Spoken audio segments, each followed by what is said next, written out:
O que se esconde por trás das tábuas rangentes de uma casa antiga à meia-noite? No folclore eslavo, a resposta pode ser Kikimora, um espírito feminino misterioso ligado ao lar, tecendo histórias de travessuras, medo e vida doméstica.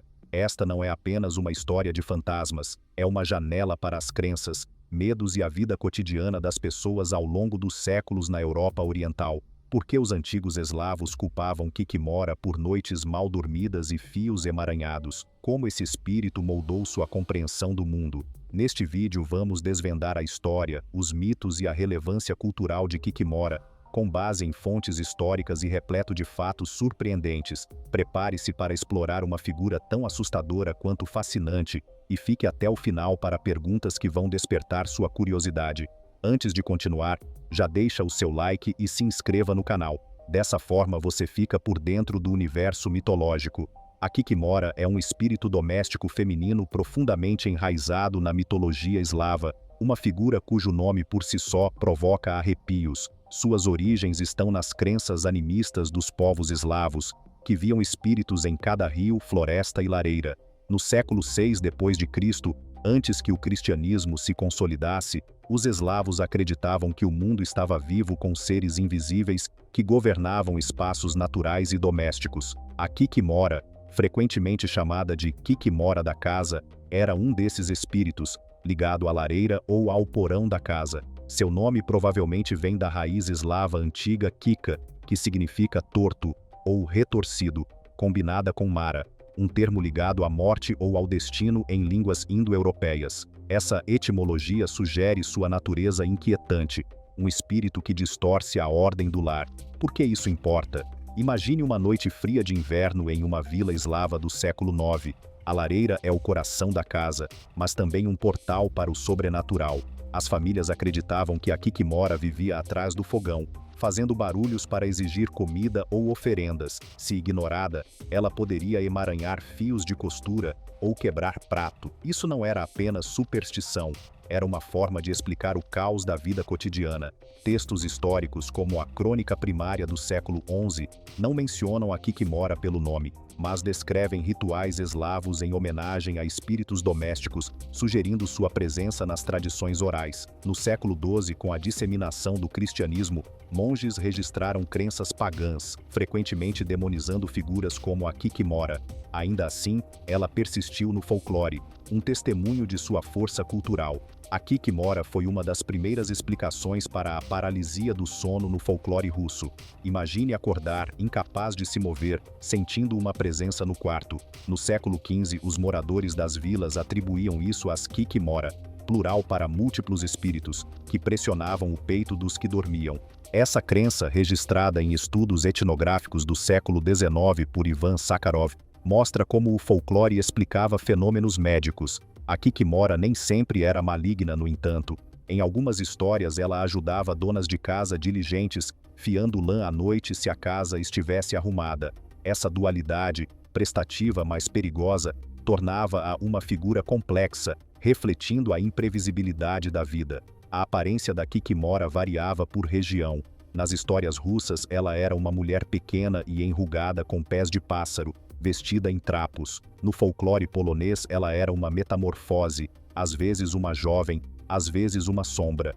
Essas descrições, registradas em crônicas polonesas do século XVII, como as de Maciej Strzykowski, revelam como as culturas locais moldaram sua imagem. Seus traços de pássaro podem estar ligados às crenças eslavas em pássaros-alma, espíritos que carregavam mensagens entre os mundos. Já se perguntou por que algumas casas parecem assombradas? O mito de Kikimora pode ser a resposta, misturando psicologia, cultura e sobrenatural em um pacote assustador. Como sabemos sobre Kikimora? Fontes históricas são nosso guia, embora muitas vezes fragmentadas, como peças de um quebra-cabeça espalhadas por séculos. A mitologia eslava inicial dependia de tradições orais, então referências diretas a Kikimora aparecem mais tarde, após a cristianização. A Crônica Primária, compilada por volta de 1112 d.C., menciona a reverência dos eslavos por espíritos locais, incluindo divindades domésticas. Embora a Kikimora Kikimora não seja nomeada,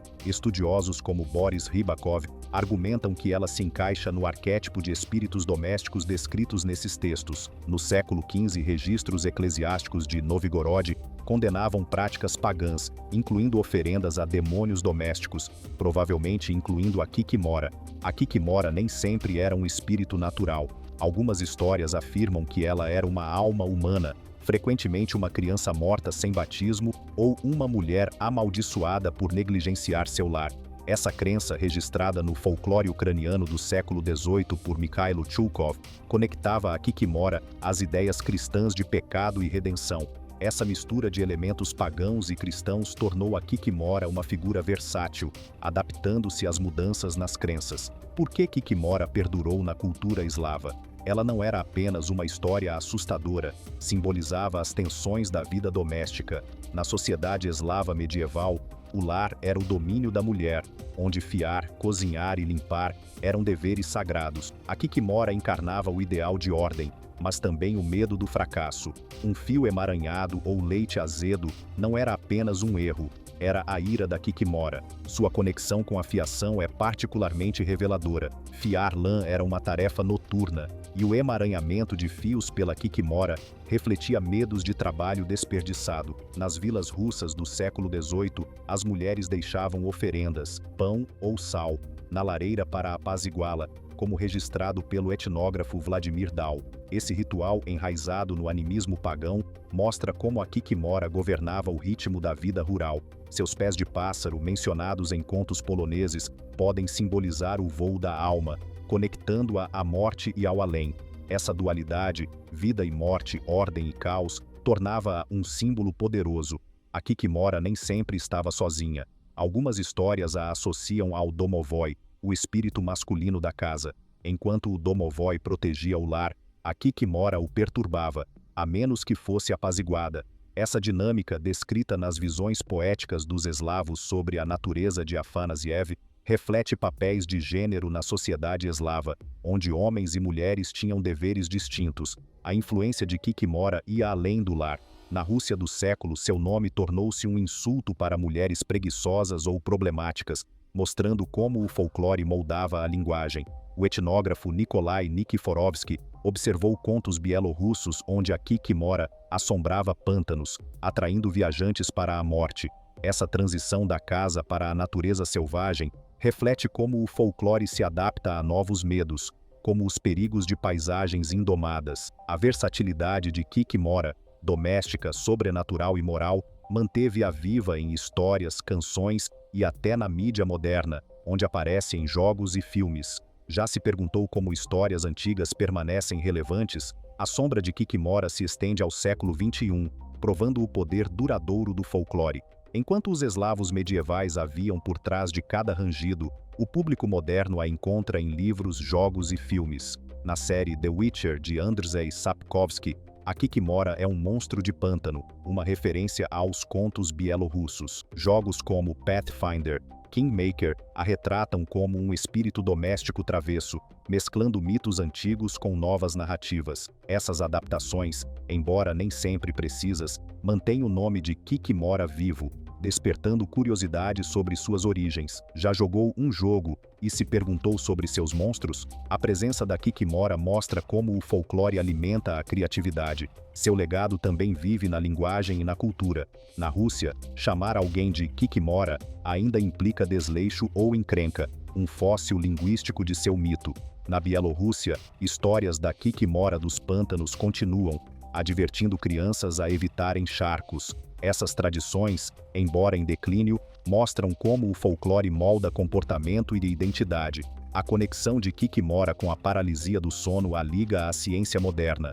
Neurologistas agora explicam a paralisia do sono como uma falha cerebral, mas séculos atrás, a Kikimora era a resposta. Essa mistura de mito e medicina destaca como o folclore preenche lacunas no entendimento.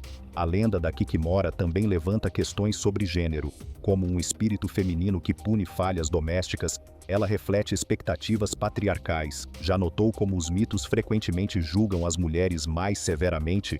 Você já ouviu histórias de Kikimora em sua família ou cultura? Que fenômenos modernos ela poderia explicar hoje? Como você a imaginaria em um filme ou jogo? Escreva sua opinião nos comentários. Se gostou do vídeo, deixa o seu like e se inscreva no canal. Dessa forma você sempre receberá notificações de novos vídeos. Até a próxima!